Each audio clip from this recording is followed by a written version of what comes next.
Eh bien, c'est fait, les amis. Rodri a choisi le FC Barcelone. C'est pas moi qui le dis, c'est la presse. Tous les journalistes, pratiquement, sont unanimes sur le choix de Rodri. L'international espagnol aurait donné sa préférence au FC Barcelone. J'ai tout juste le temps d'en parler, mais je tiens à le faire tellement c'est du croustillant, c'est incroyable. Donc, obligé de prendre le temps qu'il faut pour en parler. Alors, il faut savoir que ce choix découle d'un travail au corps de plusieurs éléments de Barcelone. Déjà, nous avons les joueurs internationaux espagnols, comme par exemple Lamine Yamal, qui a parlé à Rodri durant le mondial, sur le temps apparemment de la plaisanterie, en disant « Ouais, viens à Barcelone, tu vas être bien avec nous, tout ça ».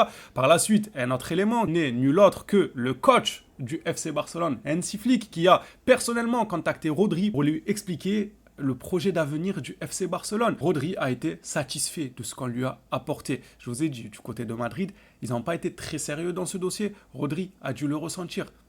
Tant mieux pour nous, les gars. Les affaires sont les affaires. Les Blaugrana, j'espère que tout va bien de votre côté. On se retrouve pour une petite vidéo actualité pour parler de ce fameux accord de Rodri. Qu'en est-il? Ou encore Ferran Torres, qui apparemment a décidé de partir. Je commence à voir à peu près ce que le club veut faire, notamment avec le fait de devoir recalculer un peu ce qu'on avait pensé à la base pour pouvoir intégrer une signature de Rodri. On ne savait pas qu'on allait devoir mettre 60 à 70 millions sur un joueur comme Rodri. Du coup, maintenant, nous avions un certain plan, mais avec tous ces nouveaux éléments qui viennent se greffer, on est obligé de recalculer. Ferran Torres devrait partir pour à peu près 50 millions. On en parle. Selon le journal Sport, Ferran Torres a donné son feu vert au Paris Saint-Germain. Le club français doit maintenant passer à l'action avec une offre concrète. Du côté du FC Barcelone, on ne voit pas ce départ d'un mauvais œil. Carrément, certaines sources nous indiquent que le Barça est en attente de la première offre officielle du Paris Saint-Germain pour Ferran Torres. Le Barça espère en tirer 50 millions. Lorsque je disais que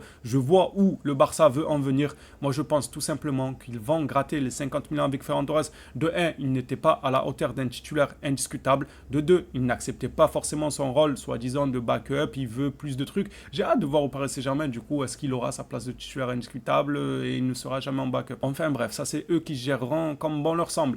Parlons de nous, en ce qui nous concerne. Je pense que le club veut se séparer de lui par peur de le voir partir libre, ce qui est totalement logique. Il ne faut absolument pas le perdre libre, il faut gratter un minimum de millions dessus. Donc 50 millions à un an de son contrat, ça reste une bonne offre. Pour moi, ça reste raisonnable, même très très bien, la vérité. S'il part à 50 millions, moi j'applaudirais totalement. Le club le vendra.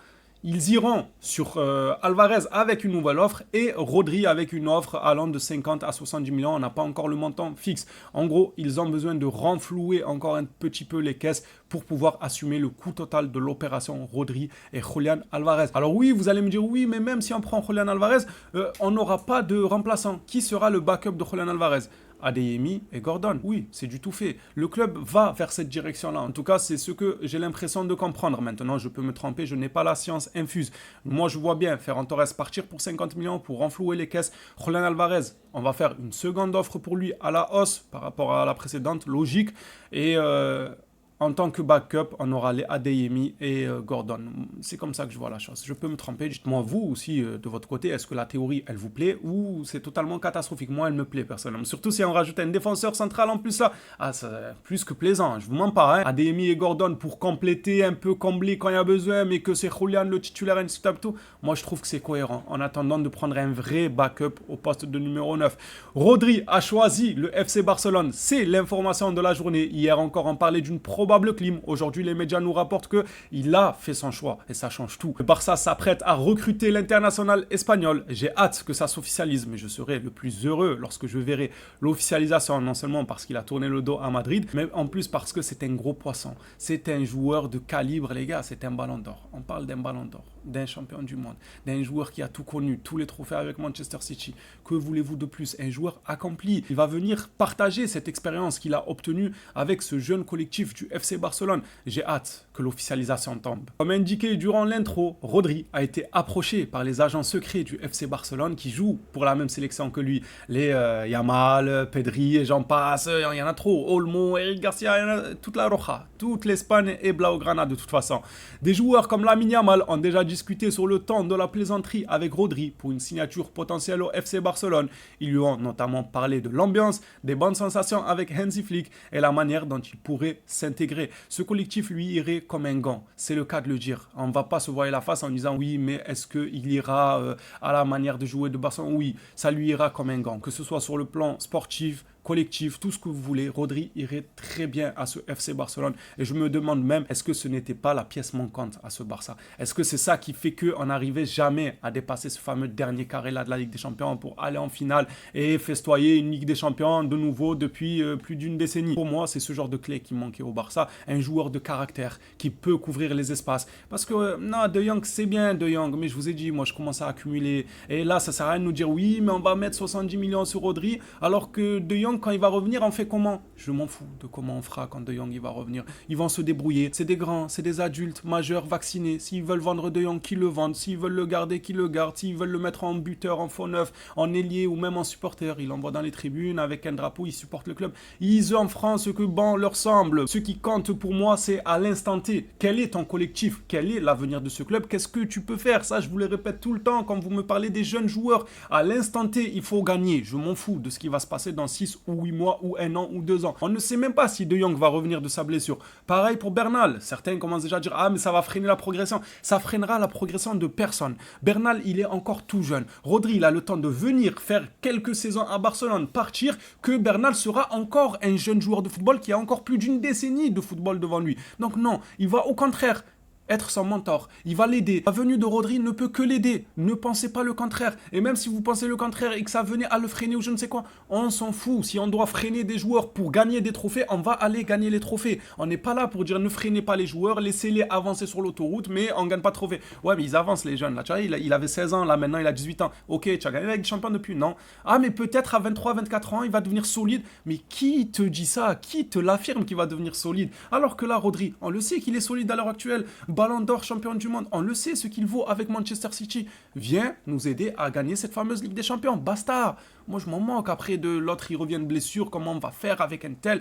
Et la Masia, et lui, c'est un jeune. Ça, c'est autre chose. Ça, c'est des choses, les gars, c'est pas ce qu'il y a de plus important à l'heure actuelle. À trop se projeter vers l'avenir, on en oublie le présent. Beaucoup de supporters Blaugrana sont dans cette situation-là, où ils se projettent tellement dans l'avenir. Oh, on aura une équipe de fous dans 15 ans. Alors qu'ils en oublient le moment présent. Mais le moment présent, là, les années... il ne compte pas pour toi, tu ne veux pas gagner là maintenant, tu espères gagner dans 15 ans, sans savoir ce qui va réellement se passer, comment ça va se finir. Non, on ne peut pas les gars, on ne peut pas. Je suis désolé, mais moi je ne donnerai pas de crédit à ce genre d'arguments qui me disent qu'il va bloquer un tel, on va se retrouver avec un salaire élevé et tout. C'est pas moi qui paye le salaire, moi je veux voir mon équipe gagner au football. Voilà, après tout ce qui est gestion d'argent et tout, je pense qu'ils ont une RH qui s'occupe de ça, c'est pas moi les gars. Ça c'est autre chose. Hansi Flick a appelé personnellement Rodri pour lui présenter son projet et convaincre le joueur. Cet appel a peut-être tout changé dans la tête du joueur. Le club cherche à éviter de faire trop de bruit autour d'une négociation jugée complexe. Mais non, il n'y aura rien de complexe. À partir du moment que tu as le OK du joueur, si tel est le cas, comme nous le rapportent certains journalistes, notamment Riles, qui n'est pas journaliste, mais quand même, les gars, il a des vrais contacts. Donc, faut pas du tout sous-estimer les informations qu'il peut rapporter. Il a déjà prouvé par le passé, c'est un fait.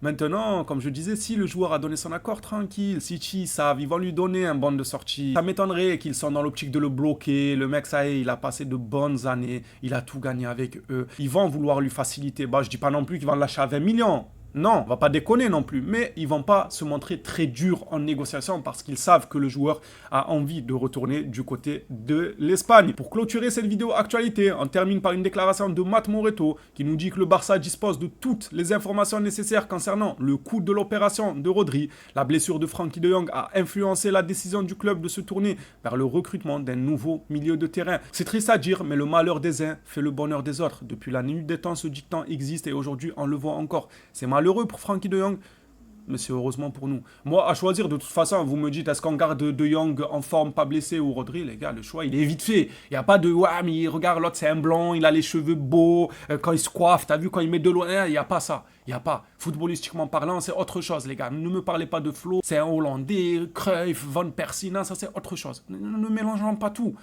Donc maintenant qu'il est blessé, c'est malheureux pour lui. Rodri pourrait en profiter si ça s'officialise. Encore une fois, je préfère garder une petite retenue, même si je me suis beaucoup avancé. Mais attention, c'est pas encore officiel. Rodri, c'est Rodri, les gars. Ah non, Rodri, c'est beaucoup plus fiable pour moi. De Jong avait ses défauts. On l'aimait beaucoup. Lorsqu'il était là, on voyait une différence du Barça avec et sans lui, mais il avait ses défauts. Il manquait un peu de caractère dans certains matchs, un peu de poigne, il resserrait pas bien comme il faut, il y allait pas à fond. Enfin, bref, Rodri, selon moi, est plus un joueur de caractère qu'un Frenkie de Jong sur un terrain de football. Donc la question ne se pose pas. Est-ce que c'est bien? Quel message on envoie à Frenkie de Jong? Non, il n'y a pas de message, les gars. On ne fait pas de géopolitique là. Il n'y a pas. On doit se construire une équipe performante pour gagner là, maintenant et de suite. Ça passe par des joueurs comme Rodri et j'en passe. Ça sera pareil pour les autres profils que le Barça voudra recruter. Il ne faut pas tout le temps penser au long terme, comme je le dis depuis un long moment, depuis des années sur la chaîne. J'ai toujours dit ça, les gars. Faut arrêter avec les jeunes. C'est bien.